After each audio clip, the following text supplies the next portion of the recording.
Set way back, and, across from the Ocala National Forest, is your convenient retreat for the rural lifestyle on about 24 acres of rolling pasture.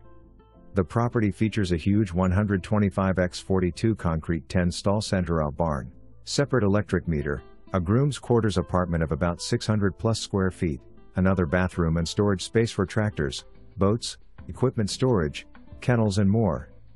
The stalls are 12 by 14 with block walls, and the building can be accessed through any of the 5 overhead doors, or via the apartment front door. The modest main residence offers contemporary styling with 3 bedrooms, 2 baths, screened, covered back porch and nearly 1,800 square feet of living space with views of rolling hills and towering oaks. The expansive pastureland, a few acres in perennial peanut, is adorned with majestic oak trees, and perfect for the equestrian or any agricultural interest.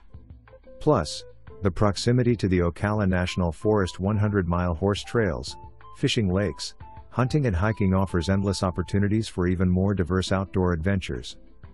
This property seamlessly blends pastoral living and the serenity of rural small-town life, combined with great location between quaint Mount Dora and the active city of the Villages.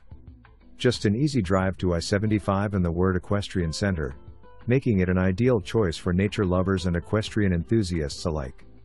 Appointment is required, so please don't delay your call.